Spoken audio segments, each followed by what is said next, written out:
here we are. So good evening, everybody. This is a time for us, a very short, brief forum for us to share our proposed budget and inform our communities so they can make an informed decision at the polls.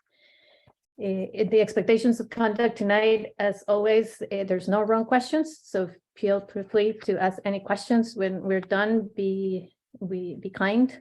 And we're here to listen to your questions. And if you have anything that you need to know before you vote, please reach out to any of your board members if you don't want to ask the question tonight. Okay, next slide. Thanks, Megan. This is, I'm not going to read this slide, but you can see there, this is our budget development timeline. The budget is actually a year-round process that helps us actualize our mission and our values. As you can see, we kicked off our budget pretty early on in October by training the board and also training the board on what the education funding formula is. We looked at draft 1 budget, which was what our level service budget was. And then after that, we had 2 other drafts. First, I'm summarizing a little bit because I want to make sure that we spend more time with questions. The board, through this process, hosted additional community forums for presentations of the budget, and the community participated and provided input. The board approved the final draft in January 18th, and for the annual meeting to be on time so that we can send everything to print also. But we had a lot of feedback from our community and our board and our administrators. The next up is the hearing. The public hearing will take place in March 6th, and it would be at U32. And also we would have the ability for you to join remotely, and that would be at 5:30. And please don't forget to vote. That's March 7th, town meeting day. Next slide.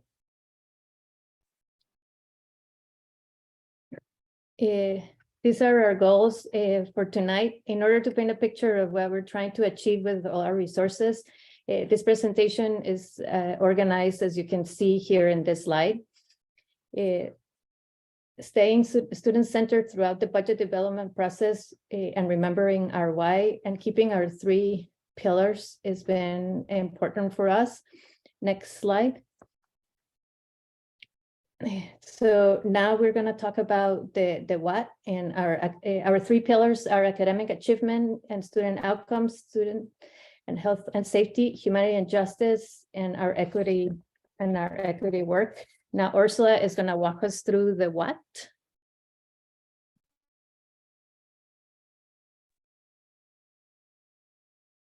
So we want to remember and underscore that our budget process should be grounded in our mission.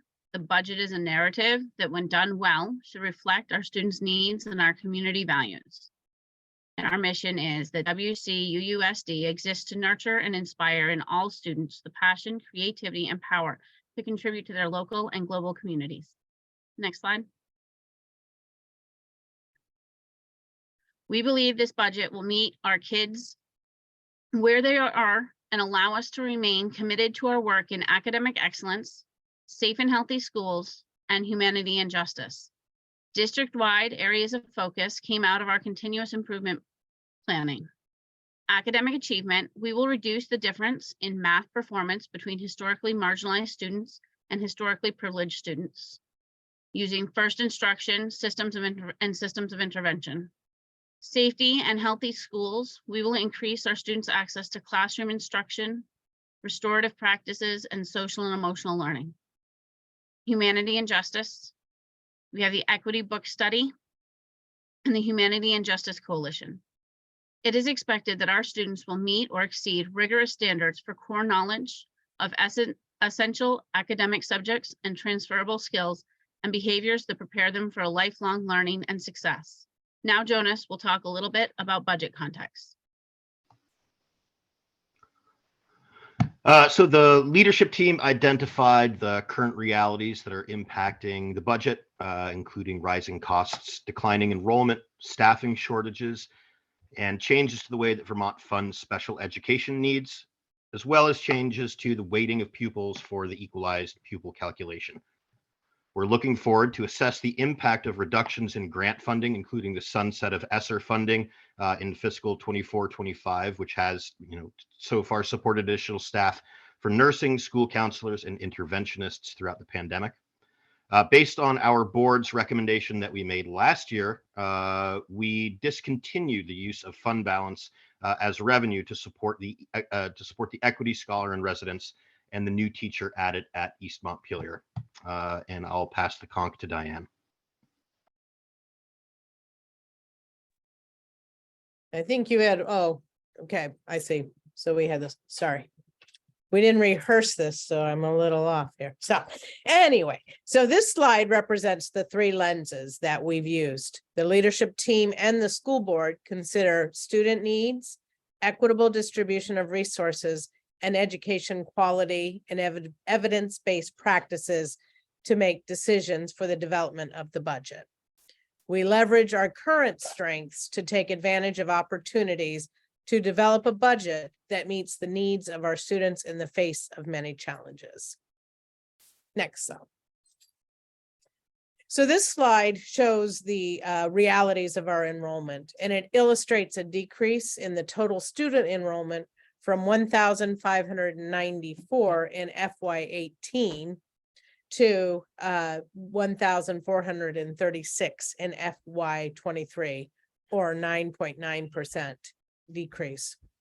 This is the biggest reality that we need to adjust to, both in our short-term thinking and over the next several years. A 23% decline is represented here. Next slide, please. So this was our budget process, and this is just a recap of what we've been doing. So in November, we looked at a level service budget, and then we also said, okay, now we know what that looks like. What would it look like at 6%? Again, remembering that these were unheard of percentages. We typically in a year would not even be looking at this, but as we all know, this isn't a typical kind of year. And so it did mean we needed to expand what those percentages were, all the while keeping our lenses going. Then in December, we looked at a draft 2.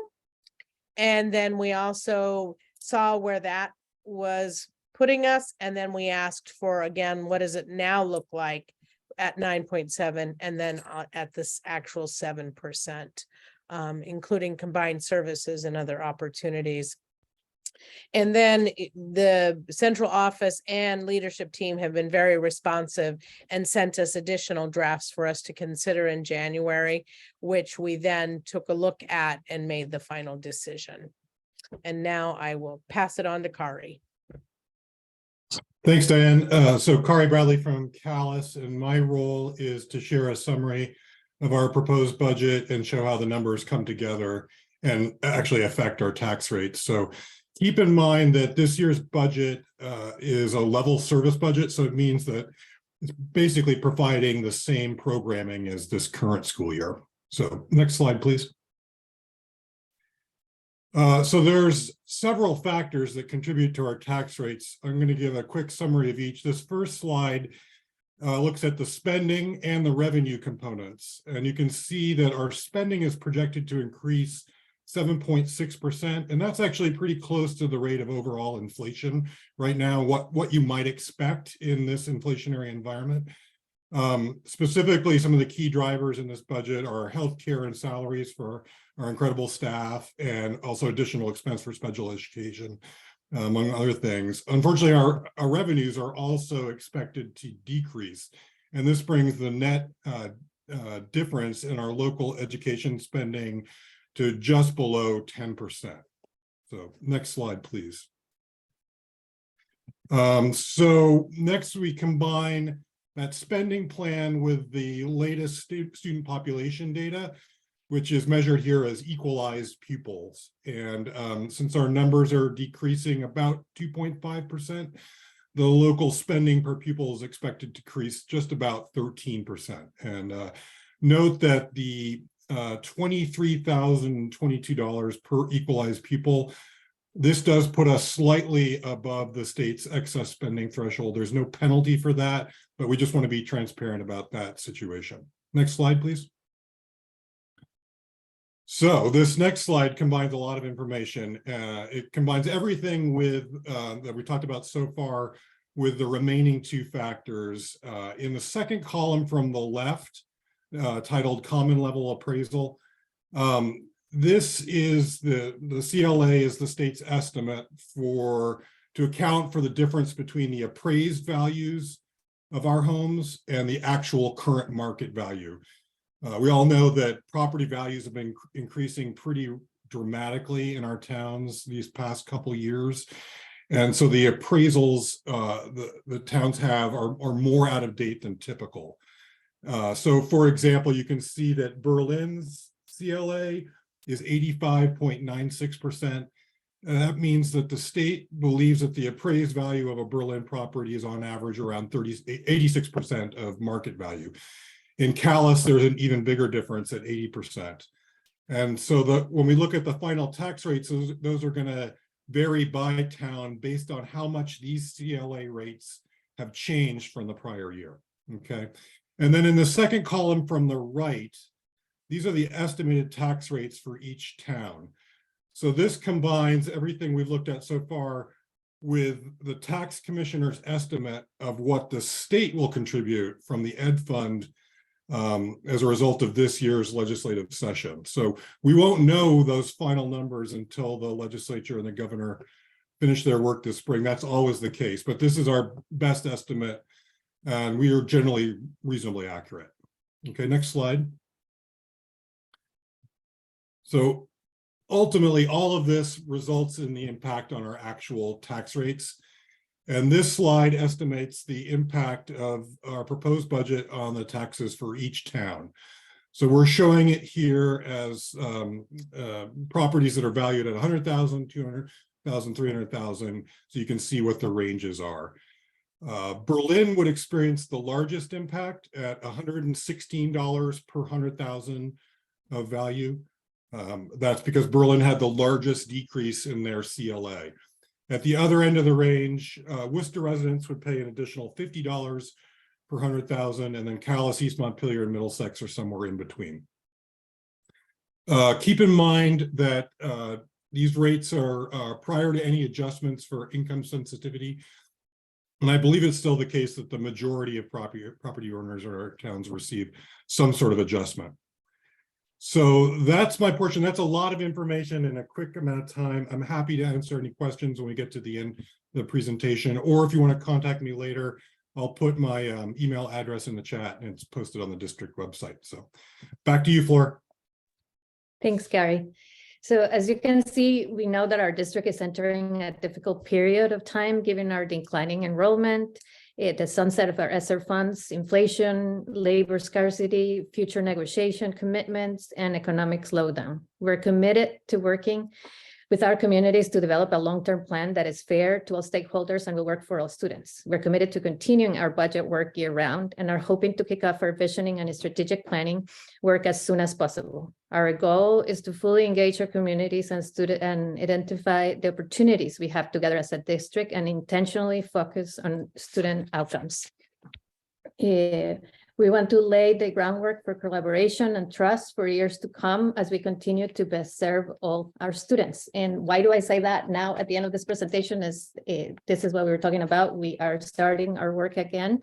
After the budget passes, we would be starting our strategic planning work. We have already hired a contractor, and we would be, no, it's not contractor, it's not the right word, a professional that will help us with our visioning project. And last, I just want to give you a little information about the Career Center too. The Career Center ballot won't be mailed to you. Your school, our local school ballot will be mailed to you. So please remember to request that ballot. And I know that for some, this year is our first budget together. And for some people, that is a little confusing. But this is the first time our 18 towns and our 6 sending districts had a real input into our budget.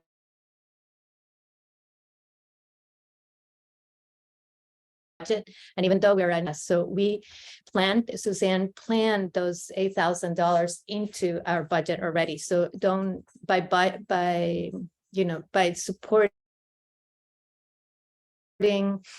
you're helping us maintain the programming through those tuition dollars that have already been budgeted for in your local district.